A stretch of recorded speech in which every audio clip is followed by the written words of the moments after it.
My name is Nori Willows, and I am Professor of Population and Public Health at the University of Alberta, located on Treaty 6 territory.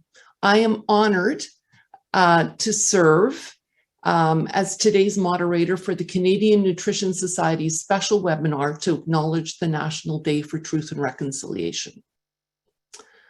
The Truth and Reconciliation Commission of Canada estimated that thousands of children died at residential schools. This first National Day for Truth and Reconciliation honors survivors, their families, and communities. It is a day that reflects on the historical and contemporary impacts of residential schools and other colonial policies and practices that have negatively impacted the health and well-being of Indigenous peoples. In this special webinar, Out of the Darkness and Into the Light, we will learn about how government policies created conditions of malnutrition in Indigenous children. We will also learn that there are now occurring from a place of respect, honor, trust, and collaboration, research that benefits Indigenous peoples and that is controlled by Indigenous peoples. So I would first like to talk about what is colonizing research. That's a term that we often hear. The nutrition research described today by Dr. Ian Mosby is an example of colonizing research. While typical of historical research, unfortunately, some aspects of it still continue to occur today. Colonizing research, as is shown on this slide, is under the control of outsiders, not Indigenous communities. It is often obscure in nature. It's arcane. It is not done with the full informed consent of individuals or communities. The research findings are often written using difficult to understand scientific language, and then it's published in scientific journals that community members have no access to. Community members receive few or no benefits from the research. Furthermore, the research may often come to conclusions about Indigenous peoples that negatively stereotype them or that pathologize them. So colonizing research obviously can be stigmatizing and harmful. Indigenous communities, like communities everywhere, do not want to be singled out as only having problems or to be blamed for their health conditions without providing any context of the historical events or contemporary conditions that may lead to their poor health. If research occurs within their communities, they want to be included as full participants in the research process. Indigenous communities want access to the results in a way that is meaningful to them and be fully involved in the research process. So Dr. Mosby's talk today describes a series of frankly repellent nutrition experiments conducted on children in residential schools. Researchers had exclusive control over the research. Children did not assent to the research, and parents did not give their consent to have children included in the studies. The children did not benefit from the research, and in fact, they were deprived of nutritious foods and health care that they needed. Please be aware that, like the photograph in this slide, Dr. Mosby's presentation will include pictures of children attending residential school.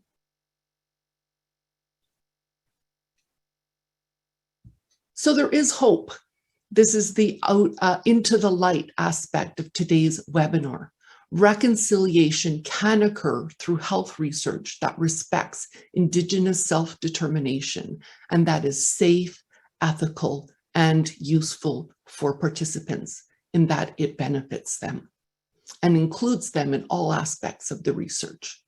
So all nutrition research should be decolonizing research that is fully collaborative, culturally appropriate, and respectful. In this way, it may result in social justice, that is, the full inclusion of Indigenous peoples in society through the just distribution of wealth, opportunities, and privileges.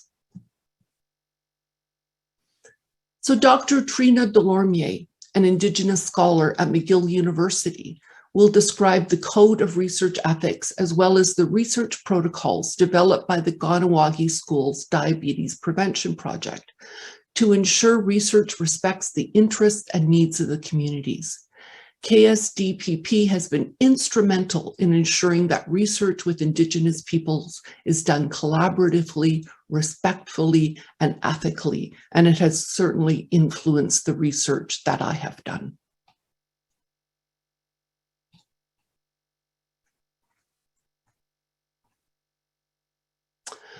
I'd like to make you aware that I'm a guest editor with Dr. Rosanne Blanchet at the University of Montreal on a special collection of research papers that highlight strength-based decolonizing research with Indigenous communities.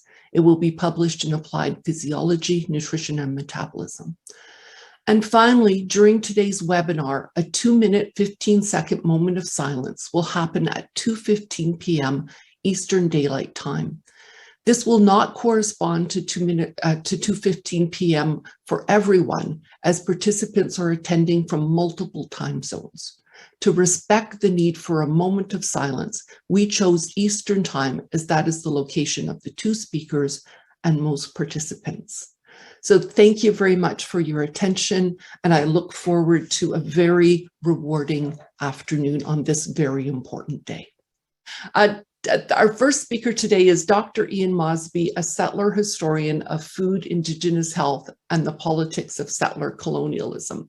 His current research focuses on the history of human biomedical experimentation on Indigenous peoples in Canada during the second half of the 20th century. His research has made national headlines on a number of occasions, and in August 2016, he was named one of the 53 most influential people in Canada in Canadian food by the Globe and Mail. You can read his bios on the special webinar website, and also a link will be put in the chat box. So I apologize again for the mistake, and I welcome Dr. Mosby to begin his presentation. Thanks so much for that introduction, Noreen. I was a little bit like, oh my goodness, what am I going to do? But I'm glad we worked it out. So hopefully everyone can see that. So I just want to start by thanking all of you for coming today and listening to what will undoubtedly be some really hard truths about what Canada has done and arguably what Canada continues to do to Indigenous children and communities. And so I've been invited to talk specifically about the legacy of a series of medical experiments conducted by the Canadian government in 6 residential schools across the country between 1948 and 1952. And this is a complex and disturbing story that I think speaks to the long-term physical and mental health impacts of residential schools more generally, but also one that should give all nutrition professionals and academic researchers pause as they think about their own profession's role in perpetuating some of the worst harms and abuses of the residential school era. Which is why I wanted to start my presentation today in the fall of 1965, when the Indian Affairs branch of the Department of Citizenship and Immigration asked a number of its Indigenous employees to reflect upon their experience as former residential school students. One of these employees was Russell Moses, an Air Force veteran and a member of the Delaware Band of the Six Nations of Grand River here in Ontario.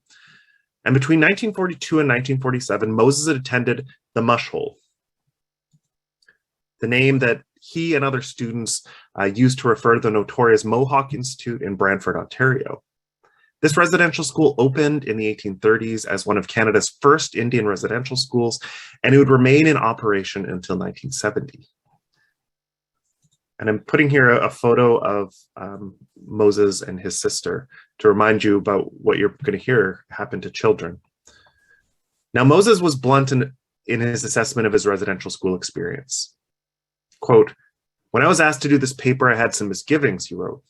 "For if I were to be honest, I must tell of things as they were. And really," he added, "this is not my story, but yours." And the story he told is a harrowing one of constant abuse and mistreatment. Food was a central part of this abuse and therefore plays a prominent role in Moses' report, a report, I should add, that was first brought to my attention by his son, John Moses, and which I'm presenting with the family's blessing. The food at the Institute, Moses wrote, was disgraceful. And I'm quoting from his memoir here. For breakfast, students were given 2 slices of bread with either jam or honey as the dressing, oatmeal with worms, or cornmeal porridge, which was minimal in quantity and appalling in quality. The beverage, he added, consisted of skim milk, and when one stops to consider that we were milking from 20 to 30 head of purebred Holstein cattle, it seems odd that we did not ever receive whole milk in my 5 years at the Institute, and we never once received butter. Lunch, as it turned out, was no better, and I quote, "At the Institute, this consisted of water as a beverage. If you're a senior boy or girl, you received 1.5 slices of dry bread, and the main course consisted of a rotten soup made of scraps of beef and vegetables, some in a state of decay. Children under the grade 5 level, for their part, received 1 slice of dry bread. Incidentally," he wrote, "we were not Weight Watchers." And finally, for supper, Moses recalled, this consisted of 2 slices of bread and jam, fried potatoes, no meat, a bun baked by the girls, and every other night a piece of cake or possibly an apple in the summer months. The diet remained constant. Hunger was never absent, Moses wrote.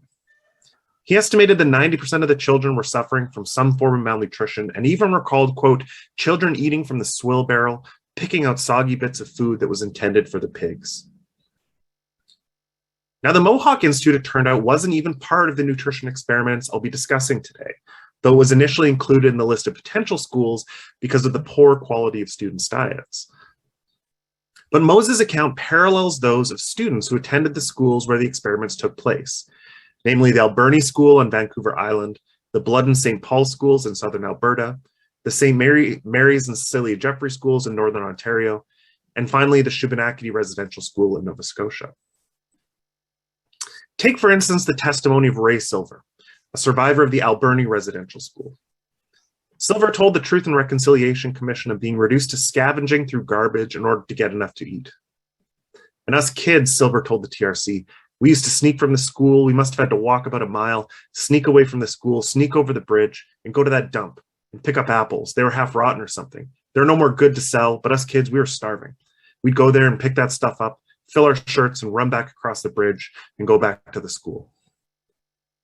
The stories collected by Mi'kmaq writer and Shubenacadie Residential School survivor Isabel Knockwood about her own and her fellow survivors' experience at the school paint a similar picture of survivors with, quote, vivid memories of being constantly hungry. As Knockwood writes of her own experience at the school between 1936 and 1947, just 1 year before the experiments began, the children were often forced to serve gourmet meals on fancy porcelain dishes to the nuns and priests, while she and the other children were instead forced to subsist on, quote, potatoes that were often rotten and rancid meat from enamel tin plates. The extent to which such accounts of hunger are common across the entire map of Canada throughout most of the history of the residential school system led historian J.R. Miller to remark in 1996 that, quote, we were always hungry could serve as the slogan for any organization of former residential school students. I therefore think it's important to start today by stressing that the experiments I'll be describing were only made possible because malnutrition and hunger were common in residential schools across the country, and not just in the 6 residential schools where the nutrition experiments took place. And as I'll discuss later on, this had a profound impact on the long-term both physical and mental health of residential school survivors. As one survivor wrote to me about their own experience during the 1940s, quote, even today, I still cannot ease my feelings of hunger. Now, as you might imagine, children, students, and parents were not silent in the face of the awful conditions in residential schools. In fact, the archives are filled with letters and petitions from Indigenous parents arguing that their children were hungry and sick because of the poor quality of food being provided in the schools. For most of the first 60 years of the residential school system, though, these pleas fell on deaf ears. The result was that the Canadian government proved unwilling to admit that hunger and malnutrition in residential schools was a serious problem until during the mid-1940s, when this man, Federal Nutrition Division Director Lionel Pett, the author of the original version of Canada's Food Guide, when he launched a series of investigations of the food service in federally operated facilities like prisons, wartime munitions factories, and Indian residential schools. He sought the assistance of the Canadian Red Cross and Red Cross dietitians to help with the residential school nutrition investigations, and almost immediately became clear that the conditions in the schools were extremely troubling. Nearly without exception, and in every part of the country, the food in the schools failed to meet the government's own stated basic requirements for vitamins, minerals, protein, and even calories. At most schools, children weren't allowed second helpings, no matter how hungry they were, and so-called protective foods like meat, milk, fruits, and vegetables were a rarity. And I should add here that the schools were actually notified in advance that these inspections were taking place, meaning that in all likelihood, the conditions were actually worse than those that were being reported to federal authorities. The inspectors also found that in addition to serving insufficient quantities of food, schools often lacked trained cooking staff, and many lacked even rudimentary appliances, refrigeration, or basic sanitation. More important, though, was the fact that even where there was an experienced kitchen staff, there were rarely sufficient funds to actually purchase nutritious foods. In fact, based on the Nutrition Division's own calculations, the per capita grant provided for food in most schools was often half that required to maintain a balanced and nutritionally adequate diet. Now, Lionel Pett did make some early recommendations to improve the training of kitchen staff and the menus being used in residential schools in the aftermath of these surveys. But after follow-up visits to some of schools in 1947 showed little or no improvement, Pett began planning for a long-term study he argued would be, quote, designed to investigate certain questions already raised regarding Indians. These included questions like what type of food service in residential schools will economically provide the best maintenance of health and carry over desirable food habits on reserve? And will foods fortified with vitamins and minerals provide demonstrable results over the course of 5 years? Now, Lionel Pett, I should add, was also in the midst of a long-standing fight among nutrition professionals and scientists over the usefulness of vitamin supplements and nutritionally fortified foods, which at this time were largely banned in Canada. He saw the malnourished children in the schools then as a perfect opportunity to provide some scientific data on these contentious questions. At the same time, he also wanted to intervene in debates that began to emerge during this period about the causes of what was then understood to be Canada's quote-unquote Indian problem of susceptibility to disease and so-called dependency. Now, this was a long-standing discourse that attempted to explain away the health and social effects of Canada's brutal colonial policies towards Indigenous people, including residential schools, land theft, the pass system, the Indian Act. It wanted to explain all of these as being the product of so-called racial inferiority.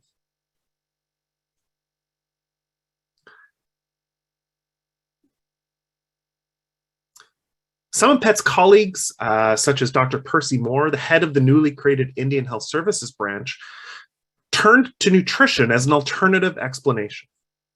As Moore would write in 1942, quote, many characteristics such as shiftlessness, indolence, improvidence, and inertia, so long regarded as inherent or hereditary traits in the Indian race, may at root be really the manifestations of malnutrition.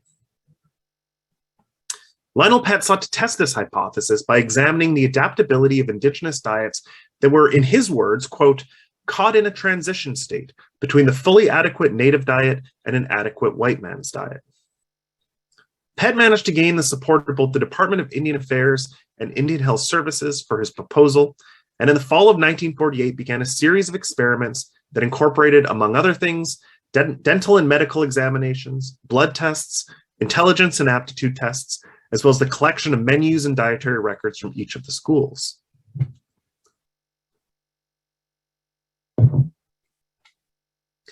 This included, for instance, an examination of the impact of something called Newfoundland flour, which was essentially a flour fortified with artificial vitamins, minerals, and ground bone meal at the St. Mary's School. At the Shubenacadie School, they actually conducted a double-blind randomized experiment examining the effects of nutrition supplements on children showing clinical signs of vitamin C deficiencies. While other experiments include an examination of the effects of both inadequate and adequate milk consumption on a population of children showing clinical signs of riboflavin deficiency at the Alberni School, an examination of the effects of something called Canada-approved vitamin B flour at the blood school, and an experiment looking at the impact of a combination of intensive nutrition education and the provision of optional servings of whole wheat bread at the Cecilia Jeffrey School. The St. Paul's School in Cardston, Alberta, however, was chosen as a control school, meaning that no changes were made to its menu during the course of the study, despite the fact that the food served was found to be deficient in a supply of a whole range of vitamins and minerals. Now, on the surface, it might seem like these studies involved at least some therapeutic value, but it's important to note that none of the experiments addressed the broader range of nutritional deficiencies assessed in each school. Instead, they focused on much more narrow, technologically based interventions that could be applied to the problem of malnutrition both on reserves and in residential schools alike. And in some cases, the researchers actively withheld certain treatments from the students.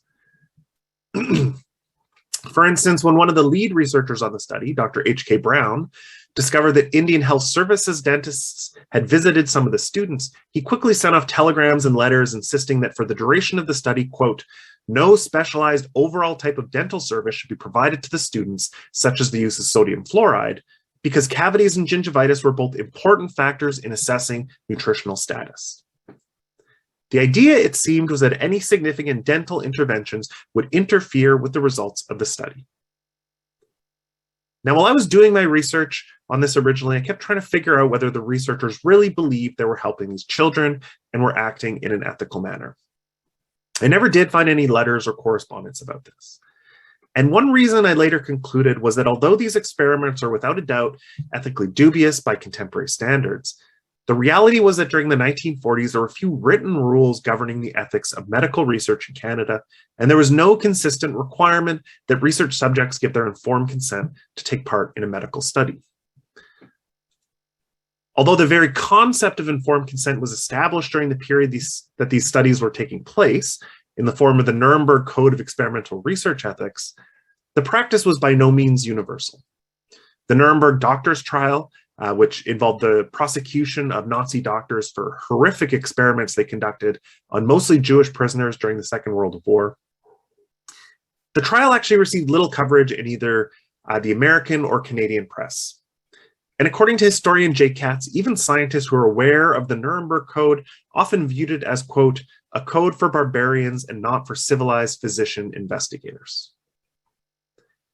Now, when interviewed in May 2000 about the fact that dental treatments were withheld from residential school students as part of his research, Lionel Pett distinguished between his experiment and one that would be considered unethical by arguing that it was, quote, not a deliberate attempt to leave children to develop cavities except for a limited time or place or purpose, and only then to study the effects of vitamin C or fluoride.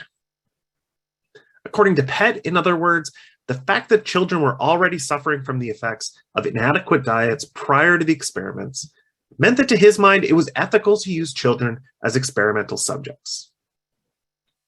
Now, regardless of whether or not these studies met the ethical standards of the time, which in itself is debatable, it's clear they did little to address the widely recognized cause of malnutrition identified in the schools, which always boiled down to a lack of proper funding for food service.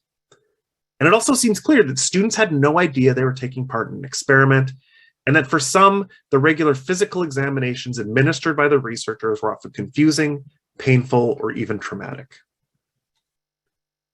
Now, although the voices of the children themselves are often silent in the documentary record, a series of letters sent to Pett by the pupils of the Alberni Residential School in 1952 provides some insight into these experiences. Now, these letters were ostensibly being sent by the students to thank Lionel Pett and the researchers for their visits to the school, but it's clear from their content and the similar format of each letter that Pett had asked the teacher specifically to have the students provide a list of all the foods that were not available in residential school, but that the children were really looking forward to eating when they got home. And this was part of another study that Pett was conducting concurrently with the nutrition experiments that sought to ascertain the long-term effects of residential schooling on children's eating habits once they left the schools. Now, the letters like this one from the students at Alberni listed a broad range of both store-bought and country foods that they were looking forward to. And they often included a number of common items like homemade bread, fish eggs, duck soup, seaweed, seagull eggs, herring, cherries, and pie. But in addition to these lists, most students also took the time to include other messages to the research team. And these range from simple statements like, quote, "Thank you for the medical you gave us," to the more ominous, "Tell the nurse I said thank you for the poke she gave me." Many of the children, for instance, complained that the nurses wrote down the wrong age on their charts and were upset that they wouldn't change them. And one child who complained of having the wrong age recorded also added that, quote, "She didn't understand the words that were Dr. Brown was saying. I was listening very carefully too." Now, an even more common and troubling theme of the letters was that many of the children wanted to reassure the doctors that the examinations and tests were not painful. One child, for instance, wrote, quote, "The pokes that I got didn't hurt me very much, and I got a couple of my teeth out by the dentist, but it didn't hurt very much when he pulled them out." And I should add here, having spoken with many survivors from Alberni, they were pulling these teeth without anesthetic, which makes this particular statement particularly heartbreaking and telling one, I think. Another student wrote, "Thank you for all the pricks you gave us. I hope we're going to be healthy all through the year and not take so many teeth out.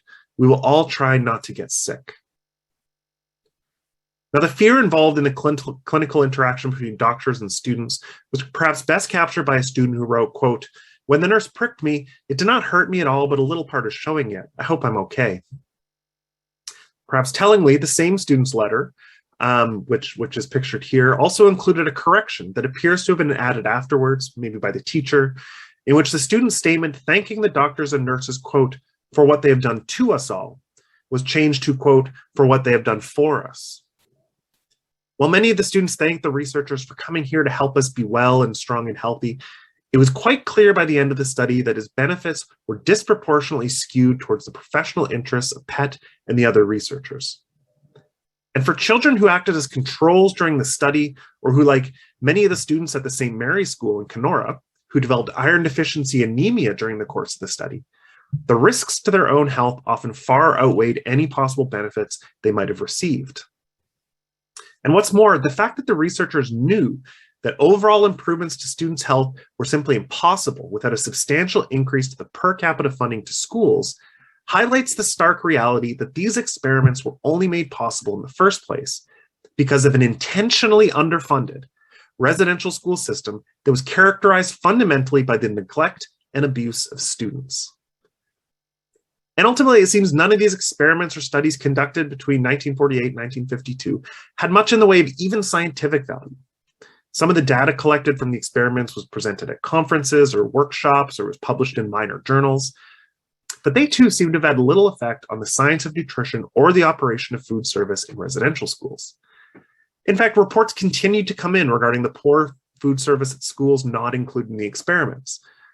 In 1953, for instance, Indian Health Services received reports from carpenters working on the Brandon Residential School in Manitoba, a school that we learned a few years ago was subject of extrasensory perception or ESP experiments during the 1940s, that the children were, quote, "not being fed properly to the extent that they're garbaging around in barns for food that should only be fed to barn occupants."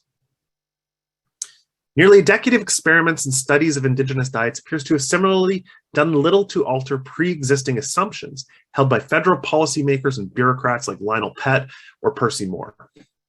Both continue to push for expert-driven technological solutions as a means of easing the so-called transition to quote-unquote modern diets. And in many ways, such attitudes simply fit within the technocratic and paternalistic ethos of Canada's administration of Indigenous peoples during this period and arguably up through the present. The 1950s, after all, saw the Department of Northern Affairs and Natural Resources attempt to socially engineer a solution to the so-called quote-unquote Eskimo problem by experimentally relocating a number of Inuit communities without their informed consent to unfamiliar and often unforgiving new Arctic settlements. And as has since been well documented, the result is not only profound social and cultural dislocation, but in the tragic case of the Harmut of Inendai Lake, the result was also hunger, starvation, and misery. The decision to engage in such attempts at brazen social engineering ultimately came from a common mindset within the federal bureaucracy and among scientists. As Northern Affairs Executive Officer Robert Phillips wrote in 1955, it was useful for the department to, quote, think of 9,000 Eskimos as a laboratory experiment and give the imagination full rein on what might be done to improve the culture. Indigenous peoples, in other words, continued to be seen as experimental subjects and their communities as laboratories for both scientific and social experimentation well after these nutrition experiments ended. Now, I often get asked about the legacies of these experiments, and they were multiple. For survivors, learning that they were part of an experiment seems to have simply confirmed what they'd long believed about their own experiences. As survivor Leonard Pootlas told the Toronto Star, he was alarmed by revelations he'd been part of a nutrition experiment, but not surprised. They never treated us as human beings, Pootlas told the Star. Even to this day, I'm 67, I'm still haunted by it. The late Alvin Dixon, a survivor of the Alberni Residential School, expressed a similar assessment on CBC's As It Happens, stating that these revelations were not a surprise, and they'd simply affirmed what he always believed. That, quote, the federal government and most Canadians don't give a shit what happens to us as First Nations people. They're on our stolen lands, our holy lands, and they're not going to be happy until they have it all.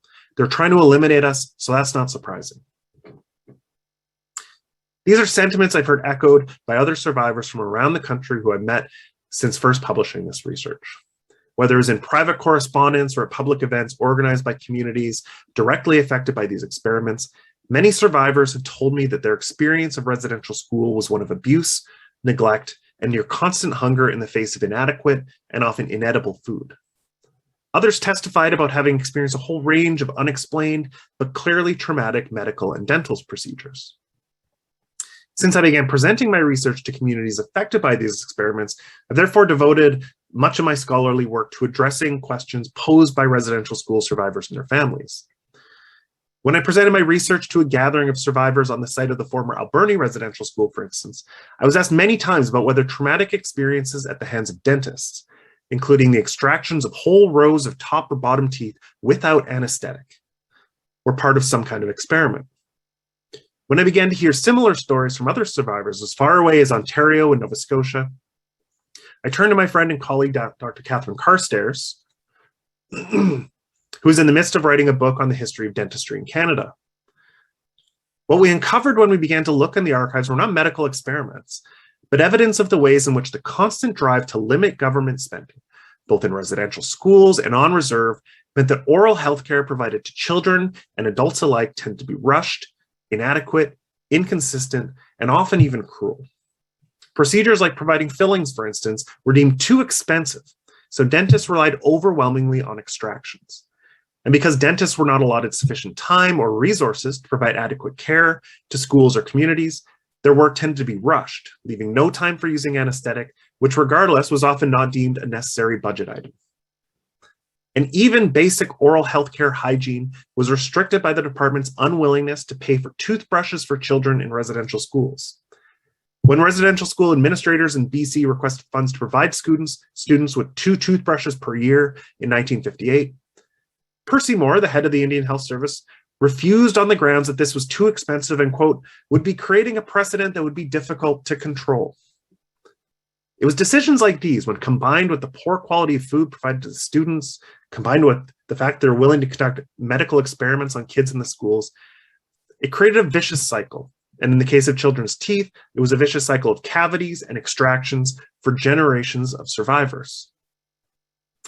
This cruel treatment, in other words, saw thousands of Indigenous people lose teeth that could have been saved with fillings. And it was only exacerbated by the Department of Indian Affairs' long-standing refusal to provide dentures.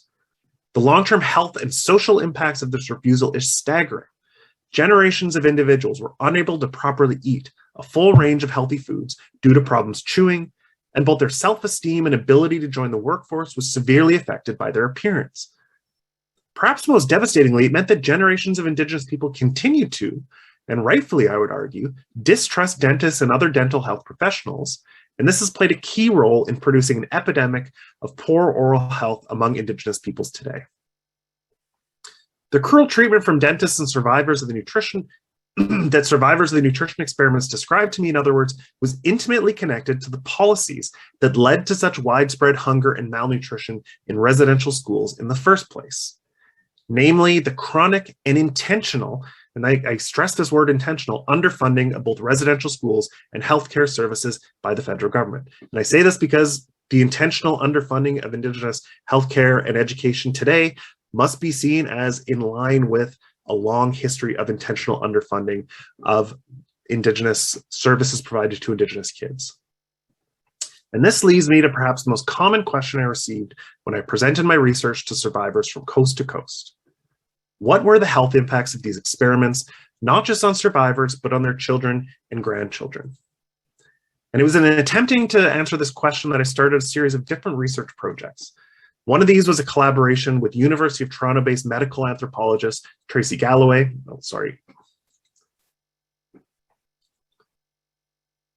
And our goal was to focus specifically on the long-term effects of malnutrition and hunger that made these experiments possible in the first place. And to that end, we've since co-authored 2 research articles on the topic, one of which you can see here in the Canadian Medical Association Journal. Our most important and shocking finding was that the type of sustained childhood malnutrition experienced by many residential school survivors, and not just survivors of the nutrition experiments, would have put them at heightened risk of a whole range of lifelong and chronic health problems. These include increased risks of a number of conditions that today disproportionately affect Indigenous communities, such as metabolic syndrome, type 2 diabetes, high blood pressure, cardiovascular disease, and stroke. What's more, we found that the effects of childhood undernutrition wouldn't have just been limited to residential school survivors themselves.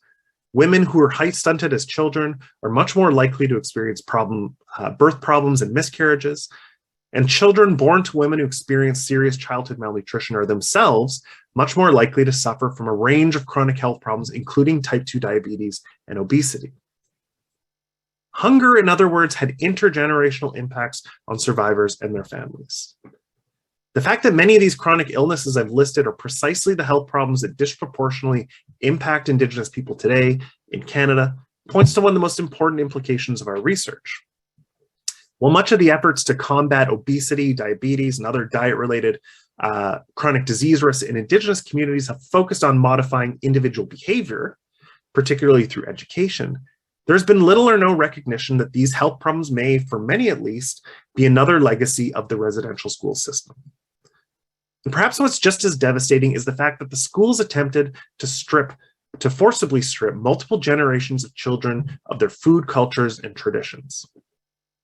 Rather than learning the essential skills of how to properly harvest, prepare, and eat healthy, seasonal, and sacred foods, many survivors of the residential school system were taught to reject the foodways of their communities in favor of the heavily starch-based and unhealthy diet that tended to be provided in the schools.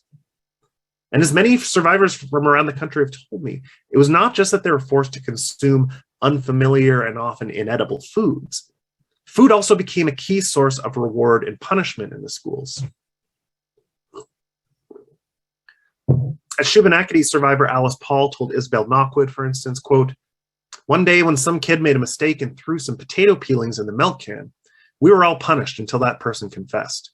We had no meals for 2 days." Another Shubenacadie survivor, Doug Knockwood, recalled a nun grabbing him by the hair, tilting his head back, and force-feeding him until he vomited when he refused to eat a meal after another child had spilled the contents of an entire salt shaker onto his plate. One legacy of these kinds of horrifically common acts, according to children of some survivors I've spoken to, are generations of adults who have struggled to overcome the psychological burden of these experiences. The memory of those hard, hungry years has led, for some, to a fixation on food, as well as a tendency towards overeating and a fear of food waste, a common experience, I should add, of famine survivors the world over. But these, of course, aren't the only health impacts that the nutrition experiments had on survivors. The fact that many had argued that they were being experimented on for decades prior to the publication of this research led to considerable fear and anxiety. And for many, it led to a lifelong distrust of doctors and other medical practitioners. These are much harder health impacts to measure, but they had real effects on people's lives. And in fact, many survivors I've spoken to remain hesitant to vaccinate themselves and their children, for instance, and this is something that has particularly disturbing implications during our current pandemic, especially in many Indigenous communities that have very low rates of vaccinations. Now, despite this, none of the communities affected by these experiments have yet to receive an explanation, let alone an apology or compensation from the federal government or the churches for what happened. Communities deserve answers, but few have been forthcoming. And what's worse, we still don't know the full extent of medical experimentation in residential schools. Many survivors I've spoken to have told me that the revelations about these experiments only confirm their suspicions that they've been subjects of medical experimentation in their local communities, in residential schools, in TB sanatoria, and in the racially segregated Indian hospitals that operated around the country between the 1940s and the 1980s. As my presentation today has hopefully suggested, the assumptions that made these nutrition experiments possible within both the scientific community and the federal bureaucracy remained in place well after these specific experiments ended. And this has largely been confirmed by the Truth and Reconciliation Commission, which outlines another 7 scientific studies found to have taken place between 1940 and 1970. And I should add, given that I've been doing historical research on the so-called amoebicide experiments conducted at the Onion Lake Residential School for the past few years, I can assure you these experiments were every bit as upsetting and traumatic as the nutrition experiments I've been talking about today. What's worse, though, is that this is by no means an exhaustive list, because it was limited by the TRC's mandate, which only gave it access to documents related to residential schools and not to other federally operated institutions like racially segregated TB sanatoria and Indian hospitals. Given that thousands of Indigenous children and adults were confined to these institutions throughout the 20th century, often for years at a time and without their consent, it's hard to believe that medical experimentation would have been limited to residential schools alone. After all, many former patients and Indigenous employees of Canada's Indian hospital system have gone on record stating they believe they were either subjects of or witnesses to medical studies examining experimental pharmaceuticals and even surgical practices. As Indigenous nurse Michael Dick told historian Laurie Meyer-Dries in an interview about his decade of experience working at the Nanaimo Indian Hospital, quote, "Looking back on the stuff they did, I can't prove it in court, but I am positive that it was experimentation." There are many, many other such accounts from survivors and employees at these institutions. And right this very minute, there are a number of class action lawsuits whose intention is to both get answers and compensation for Indigenous victims of medical experimentation. Now, it's entirely possible that, as with the case with the dental care investigation I discussed earlier, that many of these experiences could be explained as the product of the chronically underfunded Indian hospital system. Because these were hospitals, after all, that were typically funded at just 50% of the per capita cost for non-Indigenous patients in Canadian hospitals. And so they all clearly offered a shockingly inadequate standard of care. But as I also know from my own research, many of these stories are indeed backed by the archival evidence. And so perhaps it's therefore time for the federal government took the concerns of survivors seriously and launched inquiries into not just what happened in residential schools, but in other federally operated institutions like Indian hospitals and TB sanatoria, institutions that many communities believe also had the kind of unmarked graves that are currently being found on the grounds of residential schools. And so I want to leave you there with these thoughts. I thank you so much for your time this afternoon, and I look forward to our discussion and to the other presentations.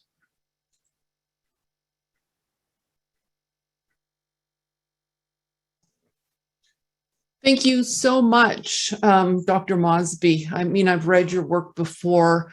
It's just so heart-wrenching to hear it again and know that changes are still required, and to learn about how, past policies impact people today, and just sheds light on why we have to put things into perspective, because history reaches far into the future.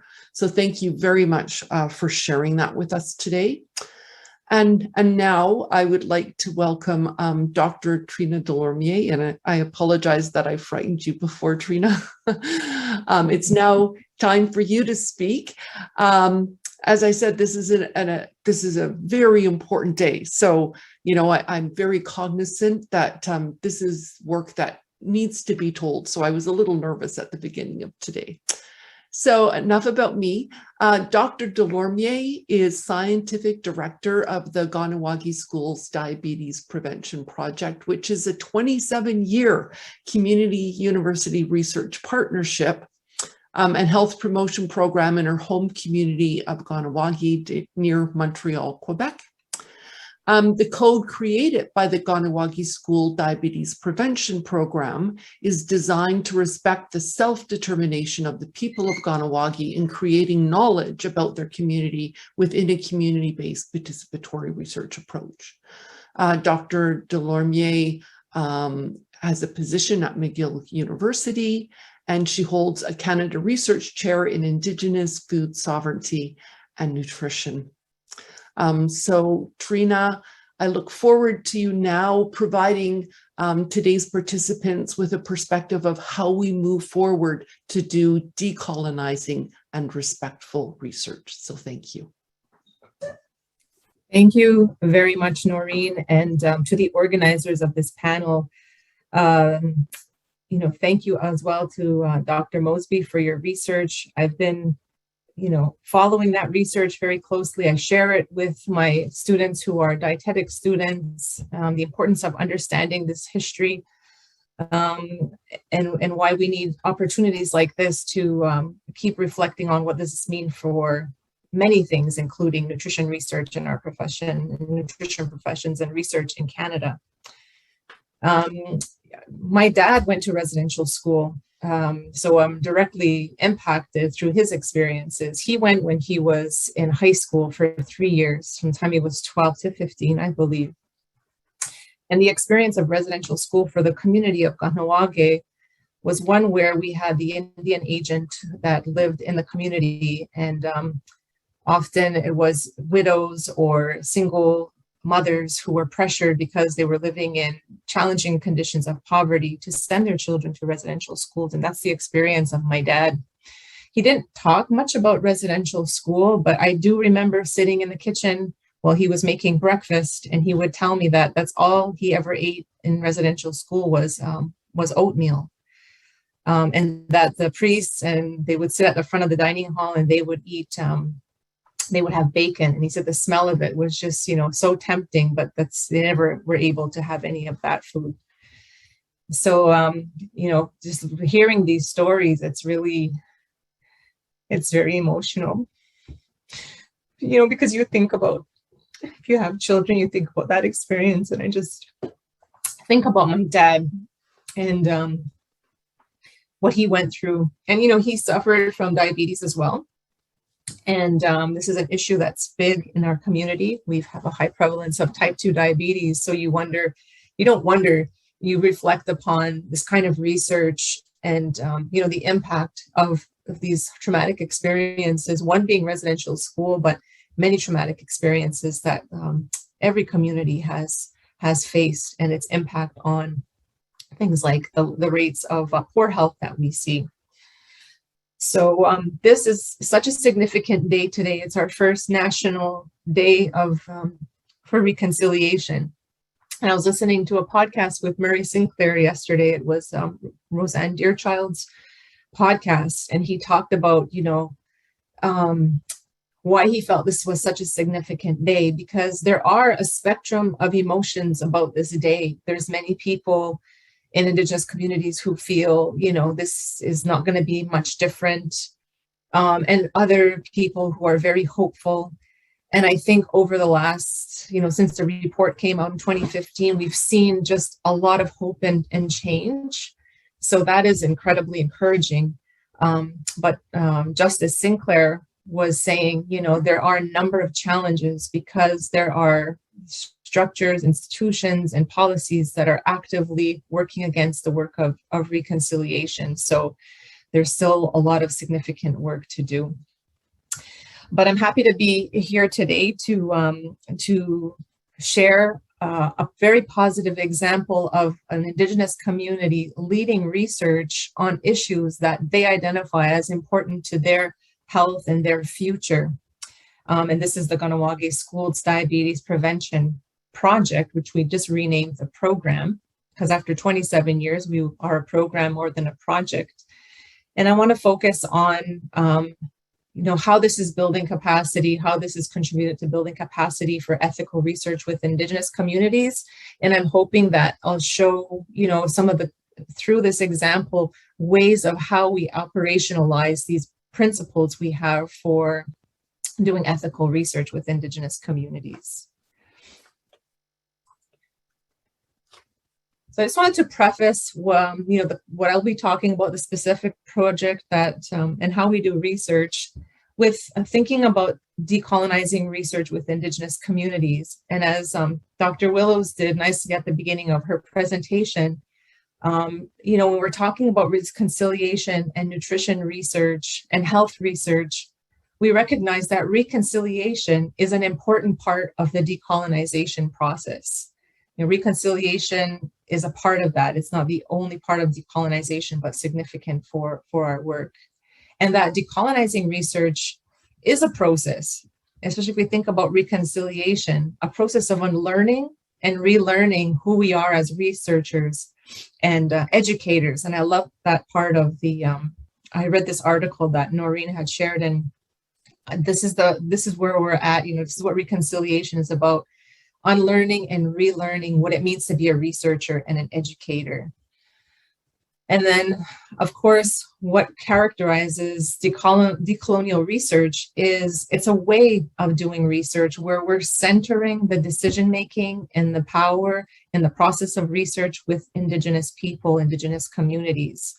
Research addresses the needs that are expressed by Indigenous peoples, and also finds way to center their ways of understanding and knowing who they are, their world, and what their issues are. And now I just want to introduce myself as I introduce my community. So my name, as Noreen said, Trina Wasundio Delarmier, and I come from Kahnawake, which is where you see the red circle over Montreal, just across on the south shore of the St. Lawrence River. And it's been established there since the 1700s. So we've been in this area for a long time, and it's been a strategic position through history for many different reasons, which we don't have time to go into. But what it's created is a community that's extremely resilient and responsive to threats to its survival. I'm also a mother. I have 2 children who are 22 and 24. I'm a daughter, a sister, an aunt, and I'm also a university professor and a researcher.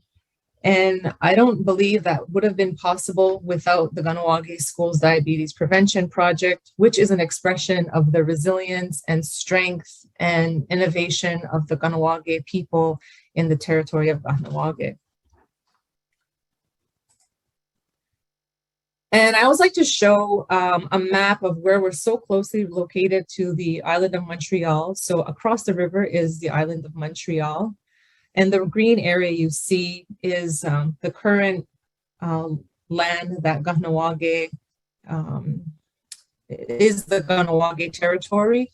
However, that brown area was the original size of the seigneury that was allotted to the community of Kahnawake when those land allotments were negotiated. However, this is not the whole Mohawk territory, which goes into New York State and to the northern part of that reaches the St. Lawrence River here. But that land has been was illegally either traded or sold over our history. And again, this is a part of our history where we know that land was our land is larger than what we currently have. And the part that we do have is crisscrossed by highways, major highways that go through the territory, railway tracks, hydro lines, and probably the most traumatic in our history was the St. Lawrence Seaway, which is the canal that's running along the river and essentially cuts the community off from the river, which was a place of recreation, of fishing, of imagine all of those activities that you would settle by a river for.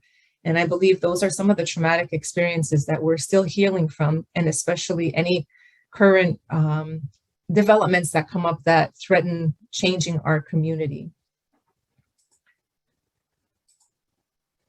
And the whole Kahnawake Schools Diabetes Prevention Project came about because of the prevalence, or just how much people in the community knew somebody who had diabetes, who had died from type 2 diabetes. And at the time, which was probably in the early 80s, the belief in the community was if you got diabetes, it was a death sentence.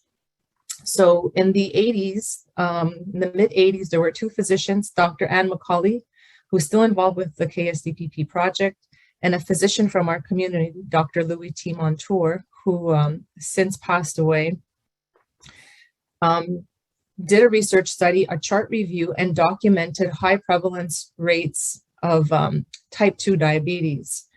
And part of the agreement for doing that research was the results had to be shared with the community. So already there we see that within a hospital, that one of the few communities where there is a hospital, there was already this understanding that research had to be shared with the community, and there was some control there from that early time of research.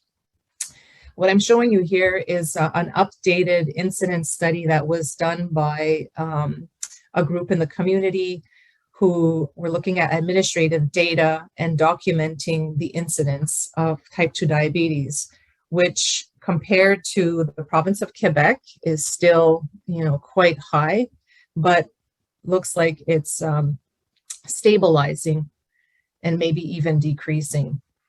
But so the picture is rather hopeful, relatively speaking. And I believe that the Kahnawake Schools Diabetes Prevention Project, and at least in the work that we've done to change the belief that when you have type 2 diabetes, you die, that's no longer the case. The belief in the community is when you have type 2 diabetes, type 2 diabetes is preventable. And how do we prevent type 2 diabetes? We start with the children, just as the elders had recommended before they get sick. How do we keep the children healthy? So that was the beginnings of the Kahnawake Schools Diabetes Prevention Project as a research project. It was from this issue that threatened our future generations. And when we have those threats, we do something about it.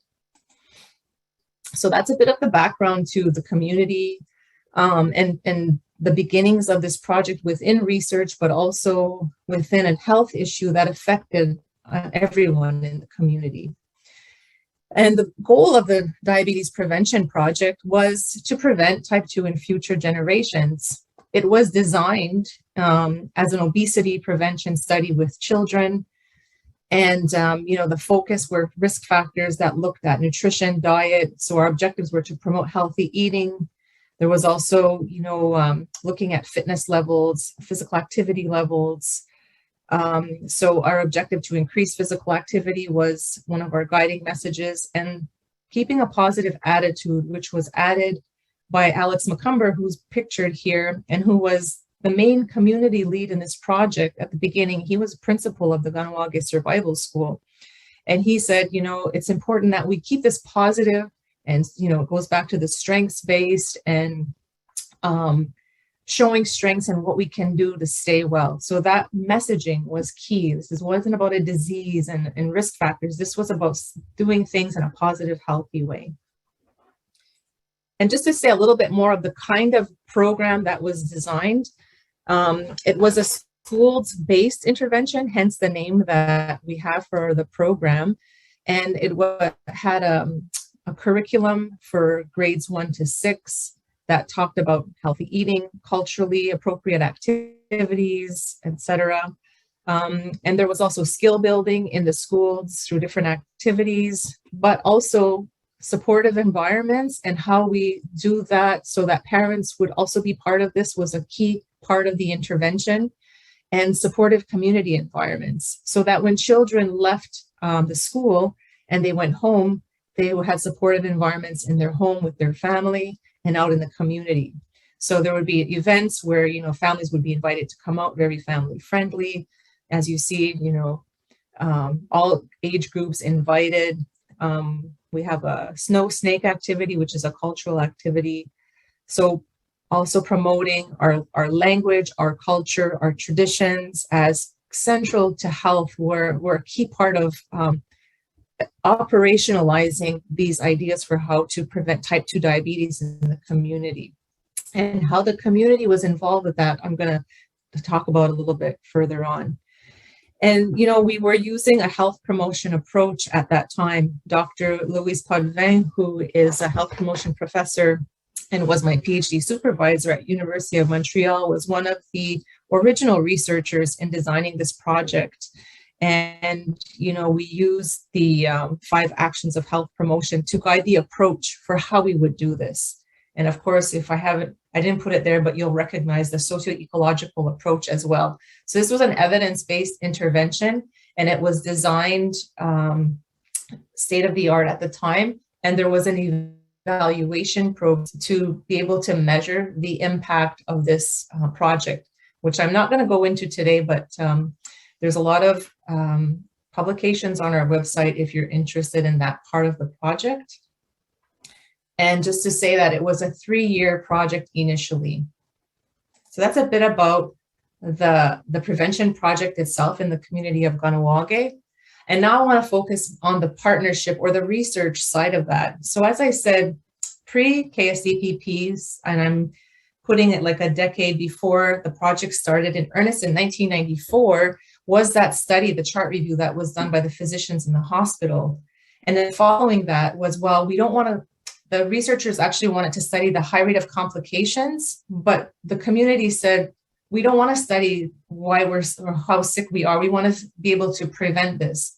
And then became the effort of finding funding. And actually, Anne Macaulay and others advocated and lobbied at national level in Canada to have funds in place to be able to do these studies. I think there were 4 funded at the time, demonstration projects.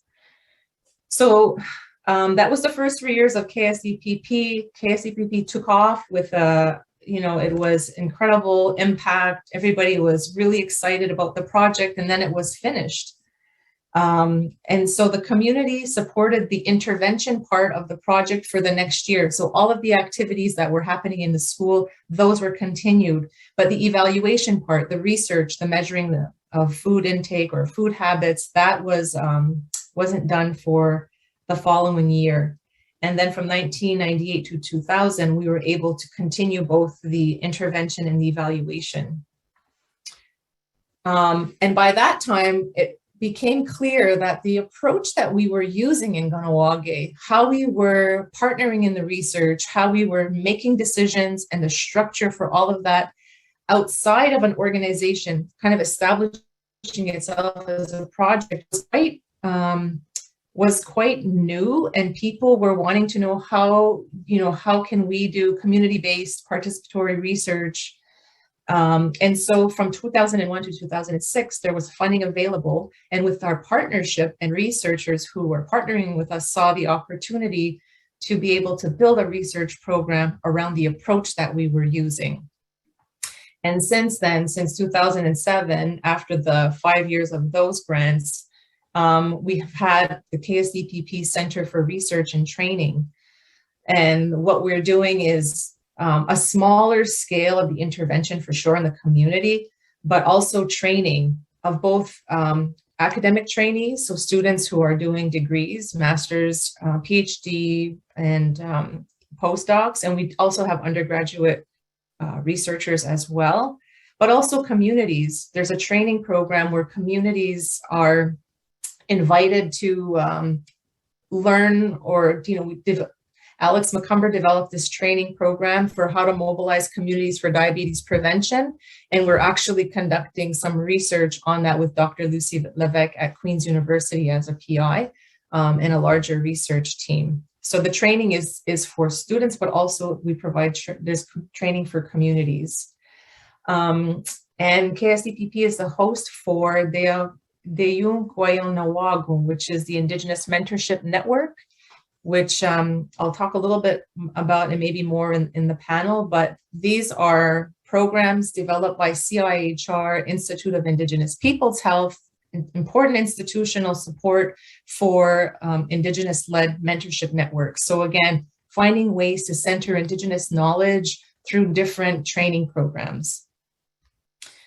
And then we do knowledge translation and sharing, kind of some of what I'm doing here today, but how do we share our lessons and look for opportunities where we can continue to contribute to this way of doing research where communities are making the decisions, where communities are do have concerns and questions and want to address them. And KSDPP in 2019 was a successful applicant for a NEAR, and NEARs are Network Environments for Indigenous Health Research. And again, I can talk more about that later on, but they're in every province in Canada, and they exist to support Indigenous-led health research. And again, another important program that CIHR and the Institute of Indigenous Peoples Health, under the leadership of many, currently Carrie Barassa and initially Jeff Redding and then Malcolm King, all who have been doing this work of finding ways in our funding institutions to support this kind of research.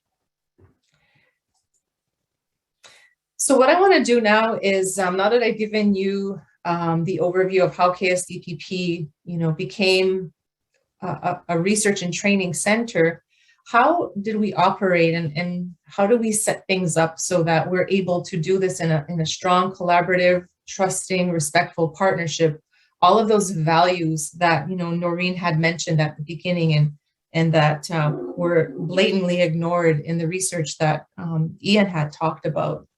Well, the way the partnership was set up was, again, under the leadership of Alex McCumber, really looking at how do we do things in our own way? How did we, as Haudenosaunee people who had a confederation of 5 nations, the first United Nations, we like to say, were able to come to a peaceful governance. So looking at our Indigenous governance systems and ways of doing collaborations and partnerships, we looked to how we could set up a partnership between a community like Kahnawake and our university partners. So currently, these are our partners. We have the Kahnawake community, and we have the 3 universities that you see here. So we have researchers from different universities who are part of our research team.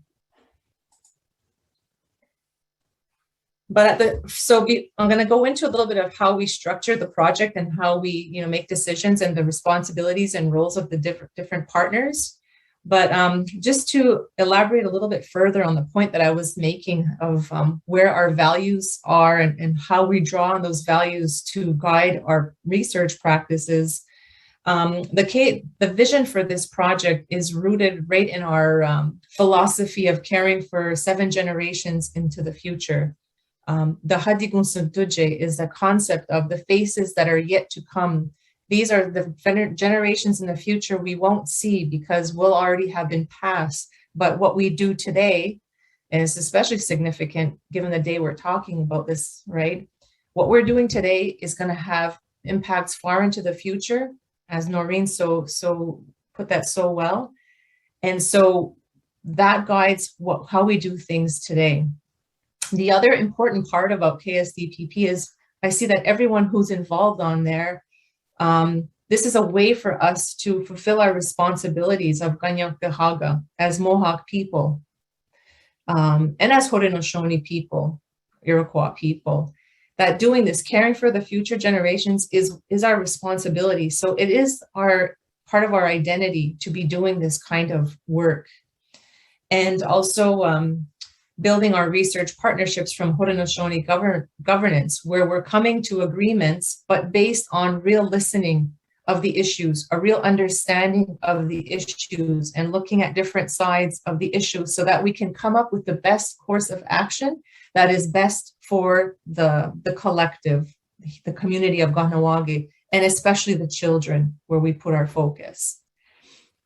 And that's going to be an important principle when we talk about the Code of Research Ethics. So just as a slide to show you a bit about Kanien'kehá:ka or Mohawk decision-making. And I'm not an expert in this area, but have been taught through KSDPP how this decision-making model works. So in councils, there were traditionally there were 3 groups of people. You have or by clans, they were organized by clans in the longhouse. You have well keepers, the people who sit across the fire, and the fire keepers. So our governance structure in the project has the operations or our staff people who are research assistants who are doing the daily operations of the project, but also the intervention workers in the community. And then we have a research team. And the research team makes decisions about research. And then we have the fire keepers or the community advisory board, who's the voice of the community. And they confirm the decision of the two sides of the house. So usually an issue would get introduced to the people across the fire. They discuss it, deliberate it, come to a recommendation of how to move forward. And then that decision would then go to the fire keepers to again examine, to come to an understanding and either confirm it or send the issue back. So how does this look like in a modern day research project? The way that we put that into practice was through our code of research ethics. And right at the beginning of the project, as you know, as projects go and objectives are starting to be met and work plans, it was clear that both researchers and community people had different responsibilities or obligations in the project. And it would be important to make sure that we had a clear understanding of the expectations of each in this partnership. And so the Code of Research Ethics was the culmination of 8 months of discussions of how we would operate and behave through this project. And right at the beginning of our code, we have principles. And the code is available online, so you can look. I've just pulled out some of the examples to show how this centers Indigenous knowledge and ways of doing things and self-determination. In our principles, we say that the self-determination of the Kanien'kehá:ka, the Mohawk of Kahnawake, to make decisions about research is recognized and respected. That research should support the empowerment of Kahnawake to promote healthy lifestyles, wellness, self-esteem, and our responsibility to care for 7 generations. We also state that academic researchers' obligations to contribute to knowledge creation in their discipline is recognized and respected. And that came about through our discussion of learning what it was that researchers are expected to do in their institutions. And we had some very lively and interesting discussions about publication and what happens when perhaps a researcher writes something that's not acceptable to the community. The Code of Research Ethics also recognizes these different partner obligations. And so within the code, we outline obligations of the partners, so of everyone, that we share certain obligations, but that there's obligations of community researchers and obligations of academic researchers. And I just gave you some examples of some of those that are listed. And again, this was important for us to recognize that we don't have the same roles to play in this project, but together our roles will make a strong project. The code also recognizes rights. So, and we recognize individual participant rights, which are very familiar to most of us who are, doing research and ask for informed consent, but we also wanted the collective community rights to be articulated in our Code of Research Ethics as well. The code then also has protocols and processes, because as you can imagine, how in practice do we oversee a project that has students, different supervisors, a community advisory board?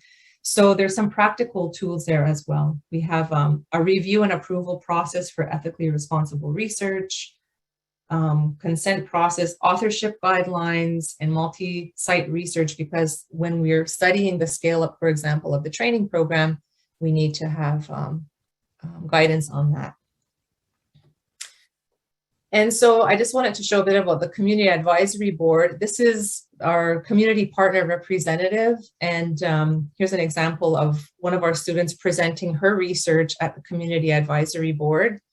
And the role of the Community Advisory Board is to ensure the community and cultural integrity of the research. And they do this through many steps, through the initial meeting of the researcher or the students, to discussing their initial proposal ideas, to then approving officially a formal presentation of a proposal, similarly like we might do in an institution.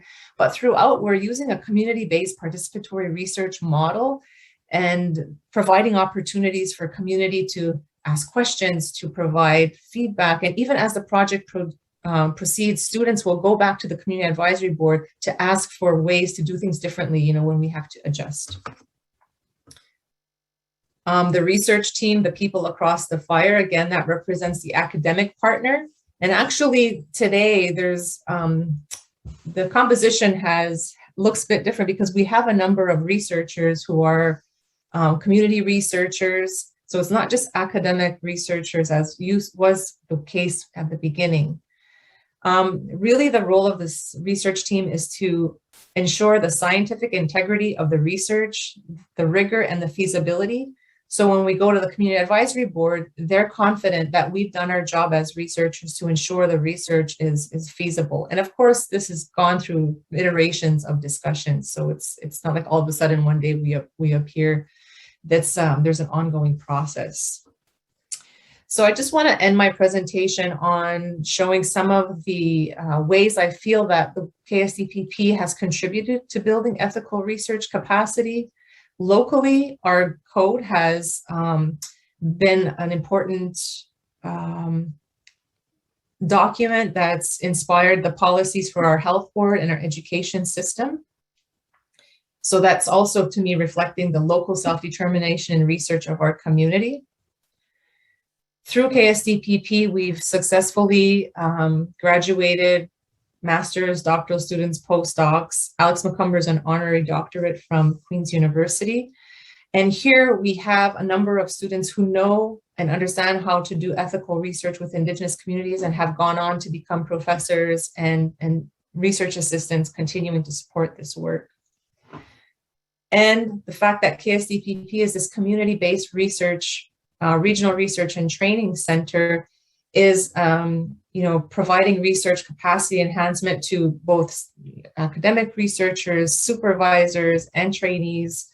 We also provide research capacity for the community. So we have this space where we are inclusive and provide opportunities for people who want to learn that side of doing community intervention work. And as I mentioned, we have those two networks supporting mentorship and Indigenous health research.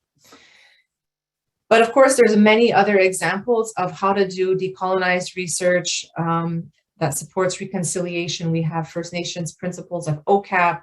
There's a tribe policy statement, chapter 9 that addresses Indigenous communities. In Quebec, we have the First Nations of Quebec and Labrador's research protocol, and the Nunavik Regional Research Authority in Quebec. I'm just looking regionally in my area here, is establishing their way of doing research that respects their self-determination. So I just wanted to say that, again, I hope this was an illustrative example of how research can advance reconciliation by how it's centering on Indigenous people, their communities, and their knowledges. And the way in which we engage with communities is the key to all of this decolonial and reconciliation and research. And I guess we'll be talking about how we can, or how you can support decolonized research on this important day. With that, I will finish. Nyawakoa. Merci. Thank you very much. Thank you, Trina. That was truly awe-inspiring, and there's lots of comments from participants just saying how very grateful they are that you shared the work that's being done in Kahnawake. So we'll have a very important panel discussion. Right now, I would like us all to take time to have a 2-minute and 15-second moment of silence to reflect on residential schools, those who died and those who survived, and their families. So I will set my timer, and in 2 minutes and 15 seconds, we will come back and we will begin our panel discussion.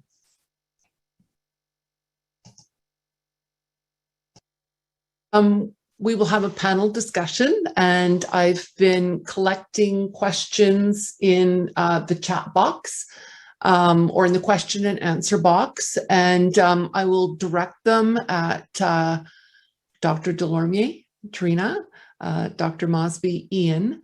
And there's some questions specifically for each of you, some questions where I think both of you will want to be involved in responding to the questions. And so I'll start with a question for you, Trina. This is from Ben, who's a racialized dietitian and is extremely frustrated to know that their education has been the result of racist propaganda that refuses to acknowledge dietitians' roles in this horrific history, and I'm sad to report that not much has changed. So Ben asks, what would accountability look like to hold professional groups such as provincial dietetic colleges, as well as Dietitians of Canada, accountable for their ongoing role in the dismissal of systemic racism and how it continues to oppress First Nations peoples and all racialized groups? So Trina. Oh, thank you for that question. Yeah, it's a big question, and I'm happy to, I guess, report. I like to be hopeful in this era, but I've had a lot of inquiries from people working in dietetics programs on how do we, transform our educational programs, and the professional institutions that are in charge of regulating our profession and guiding the programs and the competencies all have a role to play in this. And I think there is interest and there is work happening, but I sense in your question, there's a frustration with how quickly things are actually happening. And right now I'm working on a project with my colleague, Sandra Judelainen from Ryerson, who's also a PhD dietitian. And we're trying to address the many ways that this has to be addressed. Like I said, there's a number of institutions where this is happening, but it has to happen at the institutional level and with commitment. And in terms of accountability, I mean, we have to probably review the ethics guidelines that we have to guide our profession. And I think that students have an important role, an incredibly important role to play, because, as you'll be members of these professions later on, you're going to be in the practice. So I think, we have a role to play as well. I mean, dietitians have a role to play in making those, putting those things on the agenda and putting the pressure to ensure that things change. And I just wanted to also say that the new integrated competencies for dietetic education and practice do require the inclusion of a discussion of Indigenous dietary practices and a discussion of historical events such as colonization that led to changes from Indigenous diets. I've always included that in my classes, but moving forward, that will be a requirement for all students undergoing education to become dietitians. Mm-hmm. Yeah. And if I can just add one more point, is that we look at the programs and we look at, the how they need to change to respond to the competencies. And I think that's going well. But there's also a need within academic institutions and other institutions for sure, for the faculty to also have the opportunity to relearn and reflect on this, because, that key role is there. And I find often we look at the programs, but then are trying to figure out, well, how do we support the faculty in reconciliation as well? So thank you. So Ian, I now have a question for you. And Trina, you may want to jump in on responding to this one. So an anonymous participant said, what is your opinion on connecting Indigenous heritage with disease pathology? And this person means, for example, that certain diseases are more prevalent among Indigenous individuals. I was thinking about the contemporary practice of linking Indigenous heritage as a risk factor, for example, for diabetes, kidney disease. In your opinion, is this language and assumption that, for example, Indigenous people are more prone to certain diseases, a leftover from racial assumptions and policies? Yeah, that's a great question. I should preface it by saying I am not a healthcare professional, so my opinions are solely to do with history. But one thing I will say is I've given presentations to a lot of healthcare professionals, and the ways in which that kind of language has continued to play out has been really harmful. And one of the examples I often give is this notion of the thrifty gene, that somehow Indigenous peoples are genetically susceptible to type 2 diabetes. And the very idea of the thrifty gene was based on those racist and racialized assumptions about Indigenous peoples. You know, hundreds of thousands of dollars, millions of dollars in research funding was spent investigating the thrifty gene, and it turned out not to, it turned out it's nothing. It's not true.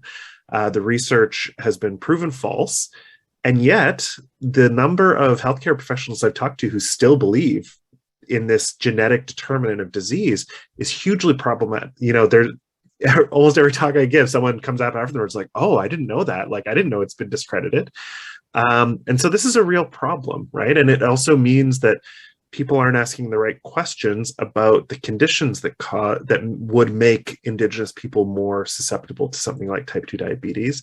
And therefore the policy directions that, the policy changes that need to be made are not being made because of the ways in which these assumptions sort of flow through the system, whether it's healthcare professionals or policymakers. And so I do see that as being a problem. I can't speak for the way healthcare practitioners, engage in dealing with individual patients. And I think Trina can talk more about how this works in practice. But I think historically, these ideas have been really damaging to the type of research, at least, that is done on dealing with these very serious problems. Yeah. So, you said that really well, Ian. And, it's not just non-Indigenous people who believe that. Indigenous people have also come to believe that. And it's almost seems like it's that way of the discourse has talked about genes and identity, right? And how it's put together erroneously. So there is still that belief in Indigenous communities as well. The way I see that, and what bothers me when I would look at like a website and they say, oh, a risk factor for type 2 diabetes is being Indigenous. And I mean, so what does that mean? Like, you can't just put that on a list of things like poor diet and then being Indigenous, but like that's epidemiology, right? And how we list risk factors. What I do in the course that I teach, which is public health nutrition, and it's becoming easier and easier to do this because in Canada, we use a population health framework. We use social determinants of health, which are recognizing systems of racism, systems of, gender, and how these will marginalize certain populations. And Indigenous people are some of the most marginalized populations. And so using that sort of way of thinking about how conditions shape health inequities has been the way that I teach it and try to get students to reflect upon it. And also the idea that it seems to be assumed, like we accept that health inequities are not random or natural. They're the result of intentional, unjust policies. And that way of thinking about undoing systems like policies that continue to perpetuate conditions that continue to disadvantage Indigenous people so that they don't have access to adequate housing, education opportunities, work. This is what being the Indigenous experience in Canada, and it's continuing now. It's not something that's happened and we're dealing with it. We're living it now. Are all ways that, we can look at thinking about why it is that Indigenous people tend to be overrepresented and have the highest, rates of diseases.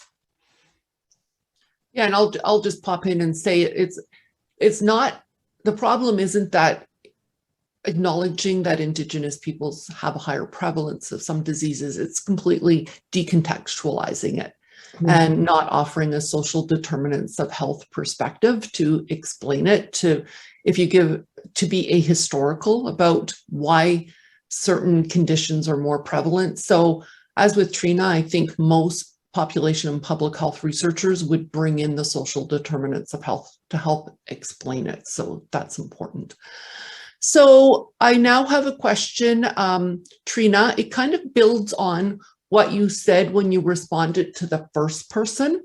It's not just the training of our students that's important, but also of our colleagues. In the academic setting, what can we do to foster decolonizing research and an appreciation of both historical and current policy and practices that marginalize Indigenous peoples. So Ola asks, what are some examples of current policies, I'm assuming at universities, that reinforce this colonial mindset in dietetics or in the dietetic profession in particular? How do institutions reinforce it? I'm interested in specific examples to reach for in discussions with colleagues. So Trina, maybe you can take that one, and then Ian, if you'd like, you can jump in afterwards. Yeah, specific examples. Can you repeat that again? What was the specific, what are some examples of? Well, I think she's talking about, not students, but just in academia and in the dietetic profession as well. What current policies reinforce the colonial mindset in post-secondary institutions? She's just interested in specific examples that can be used to engage her colleagues in discussions of why it's important not just to teach this, but for ourselves as academics to have a better understanding and to practice what we teach. Yeah, so an example that comes to mind in my experience at McGill University is that there is an Indigenous health professions program that regroups all of the programs that are, training health professionals. And within that group, there's a number, we set an agenda, and there's a number of different ways that we're supporting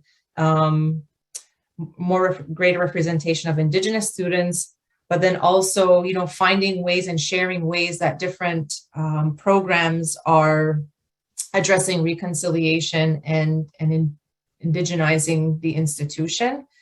Within institutions themselves, a lot of academic institutions are elaborating their reconciliation plans. And so, I think that's also on a university-wide basis, an example of the starting point, but then, it's up to then different faculties and units to take on that responsibility of how they're going to, and I don't think it has to be, you have to wait till it comes down, right? There's a lot that people can do in different programs. An example, one of the things that, in graduate research methods courses, looking at our, well, again, I'm putting it back on training, but then our faculty prepared, to be able to talk about these kinds of ways of doing research and the kinds of work that it takes reflection, right? And there's a transformation that's happening. Unlearning and relearning is not something that happens overnight. So, when you can share experiences in a safe space, that works. So I've heard, we haven't done this in my unit yet, but the blanket exercise where you actually get told and participate in the story of colonization and significant historical events. And when these are regionally located, they're very powerful. I was at Critical Dietetics Conference with Ian, and that was the first time I participated, and it's incredibly powerful. So there are these transformative ways, and then including, Indigenous peoples and organizations are developing cultural safety programs as well. So I think there's a lot out there. It's the commitment, and there are things happening. Those are some of the examples that I feel are promising. I don't know, Noreen or Ian, if you have something else you wanted to add. One thing I wanted to add that I've seen as a problem, and that sort of reproduces problematic research, is the way in which funding bodies, they claim to prioritize Indigenous research in quotes, but essentially are getting researchers to apply for research with communities and basically bombard communities with these requests, but not have the funding to back it up. And so there's some real problems with, to create the kind of amazing programs that Trina's talking about requires funding the communities to then have the resources set up to then be able to engage with researchers, right? And not have researchers come make all these promises, wait for funding, and then when the funding comes in, like, who knows what they're going to do, right? And so there needs to be a real shift in the nature. Like, if we're going to be doing community-based research, we need the communities to have the funding first and to be setting the priorities. And so that is something that I'm not seeing in like CIHR or SSHRC funding models. And that would be a good way to empower communities and, have researchers, be able to, or have researchers doing work that's at the direction of the communities and for the communities, right? And not being the ones to say, this is what I'm going to do. What do you think? Do you want to take part or not? Yeah, and in the reference list that, I've written a couple of times, not only are communities constrained by being fully self-determined by the limitations of the fact that they can't hold research money, but those of us who are academics who want to be fully participatory community-based researchers are constrained by the fact we never have sufficient time or resources as well.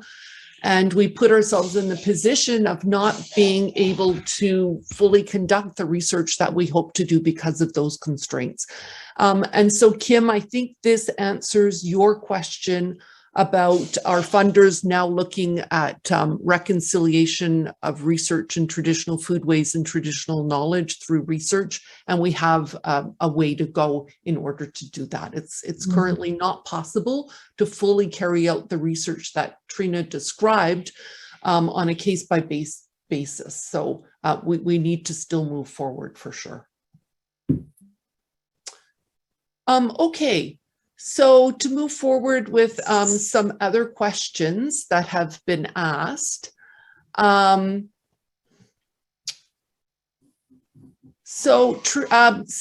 asks, Ian, do you know whether or not any of the results obtained from any of the studies you shared led to any changes in the particular residential schools or other residential schools elsewhere in Canada, or was it all a lost cause?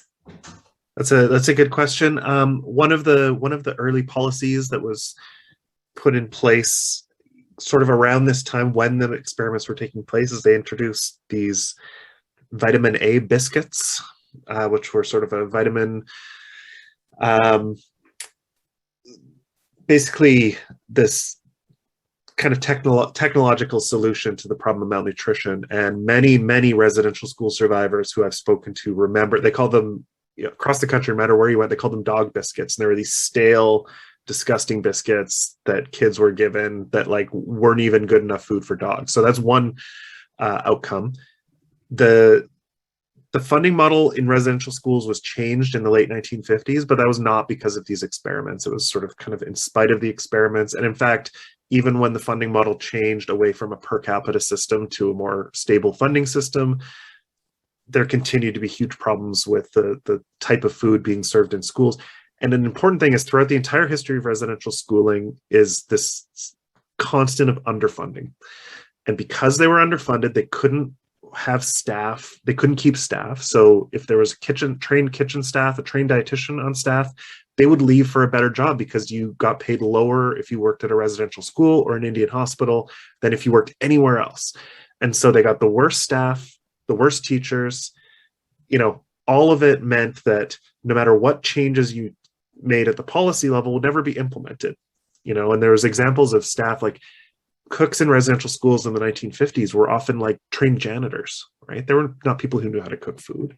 And so no matter how many dietitians could come and give advice on, how to improve menus, if you're not paying people enough, you can't fix it. And so this is the problem with residential schools. No matter how many good intentions, quote unquote, at the top of it, the system was intentionally underfunded. And I think we could say the same about a lot of current policies, that whatever the good intentions are, if you are giving Indigenous, funding Indigenous education or healthcare at a fraction of what non-Indigenous people get, the outcome is going to be always the same. So we have a lot of powerful questions coming in. I know we can't get to all of them. I'll try to do a bit of cherry picking. So I apologize to everyone who sent in questions.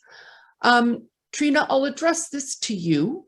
Do you have any recommendations for how those of us working in healthcare can address the apprehension towards receiving healthcare and treatment by Indigenous peoples? That is, how can we promote regular visits to healthcare professionals, receiving vaccinations, et cetera, while also not minimizing the history that caused this apprehension? And Ian, you may be able to respond to this as well. Sorry, Marie, I think I misunderstood the question. The apprehension was for... Well, given the studies that Ian cited today, there's apprehension among Indigenous peoples to seek out healthcare, to go to dentists, to receive vaccinations. So how do we encourage people to attend regular healthcare professional visits while not minimizing the history that's caused this apprehension? Mm-hmm. Well, I think there's going to be such a diversity of experiences, right? So what I would say, because I've had this question many times, is you need to establish a relationship, right? And cultural safety, it was a concept that was developed by Maori-ners about this exact, interaction, the history, not only of these atrocities, but just going into an institution and being treated differently. And this, we know there's evidence for this as well, means that there's work to be done by health professionals to think about their assumptions that they hold for people who are different from themselves, and there's a lot of really good resources out there to do this, to go through a reflexive process, be able to examine your assumptions and the way you think about people who are different than you, and reflect on your practice. Because really what you want to have is a relationship with the person in front of you, you see as deserving of care, of respect, of their culture and language, and listening and understanding. And there's ways of developing those skills, those practices, and there's resources out there to do that.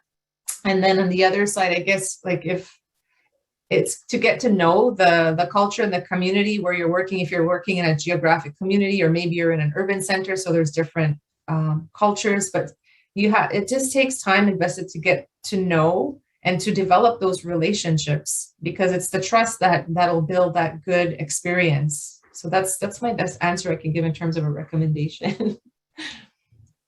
Yeah, I think that's a really good answer. And I building trust, right? And part of building trust means acknowledging past wrongs and making real reparations for them, right? Like, we need the medical professionals, medical associations, federal government to start to actually try to right these past wrongs, right? You can't tell people that they're wrong for being vaccine hesitant when your government in the 1970s conducted medical experiments on them. And I'm just speaking from the communities that I work with, right? So first you need to start to acknowledge those things.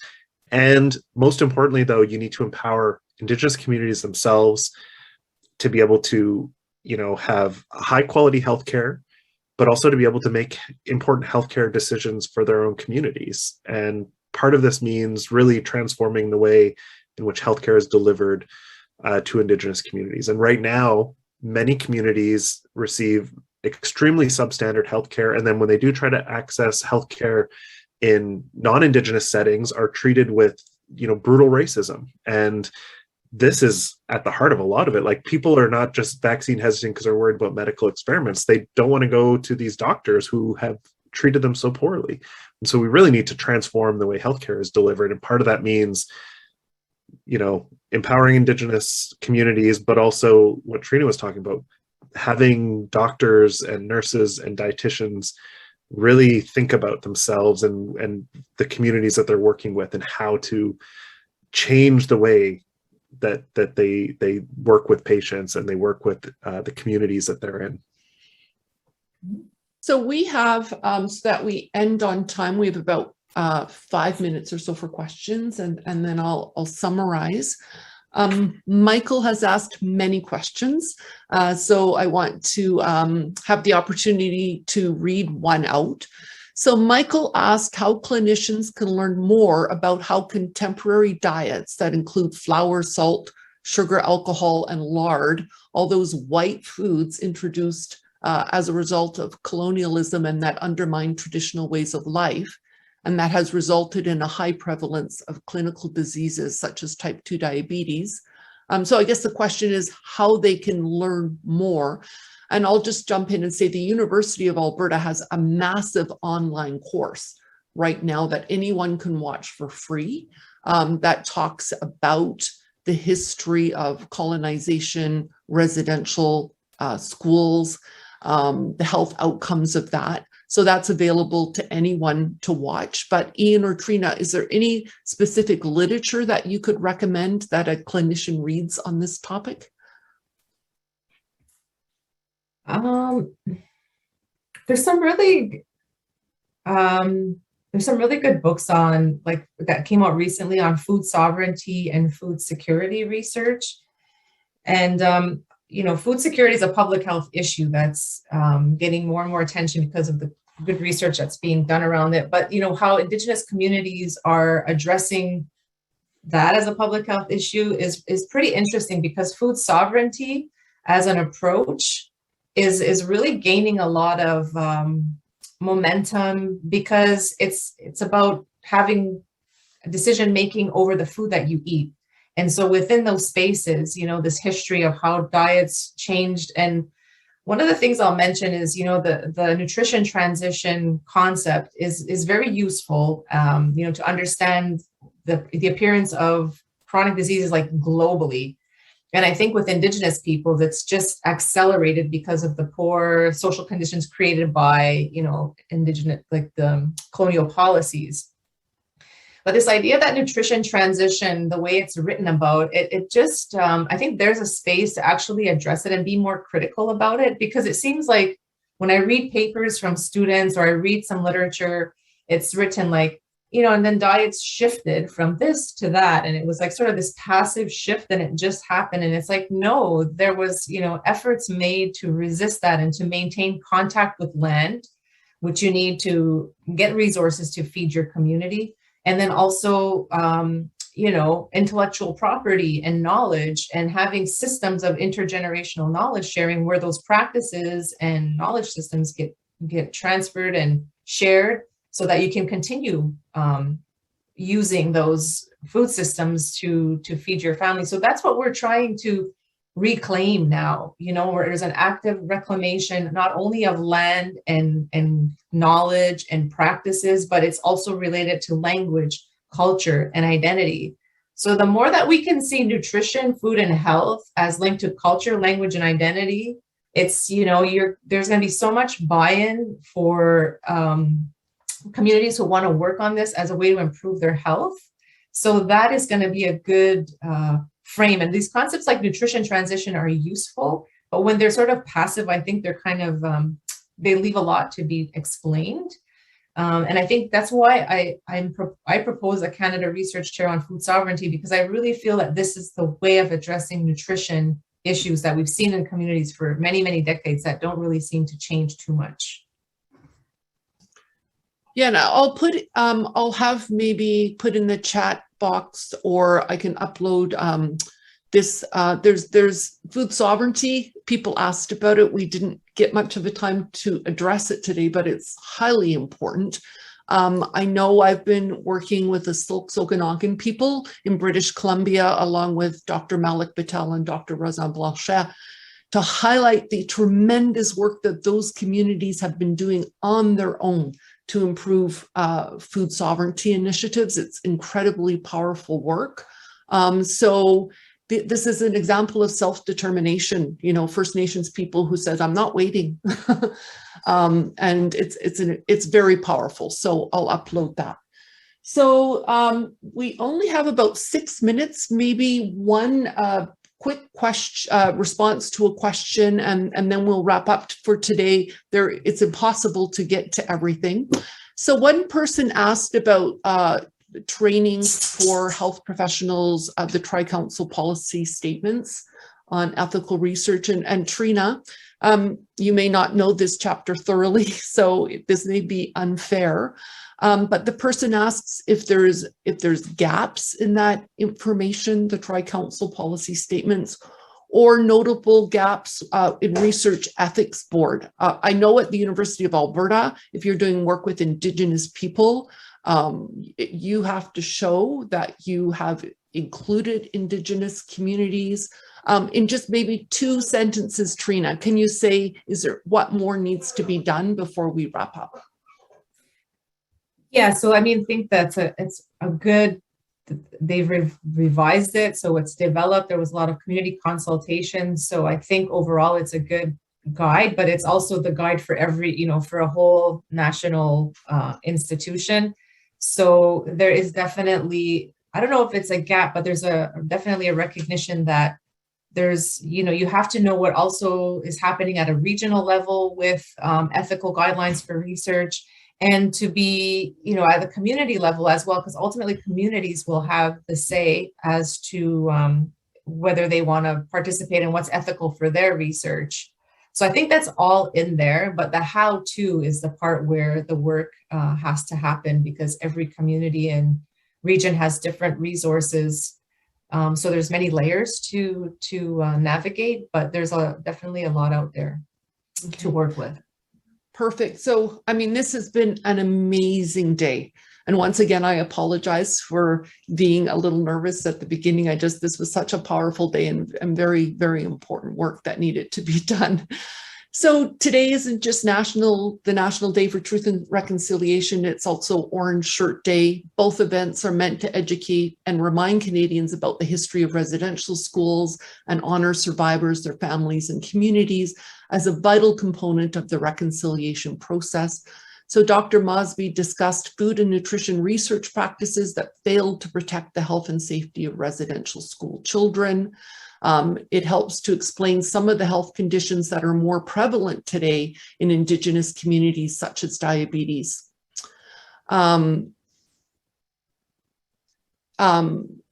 Also, we learned that this type of research can never be repeated. From Dr. Delormier, we learned how to do fully participatory nutrition research that occurs from a place of respect, honor, trust, and collaboration.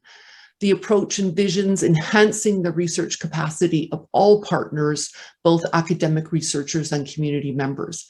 To ensure reconciliation moving forward, all nutrition research should be decolonizing community-based participatory research that ensures social justice. It should be strength-based research that focuses on the strengths of both individuals and communities and highlights positive programs and initiatives taking place in communities as a path towards reconciliation. So I thank everyone who participated today, the Canadian Nutrition Society, our speakers today. Thank you so much. It was an honor to be involved today. Thank you so much to all of you.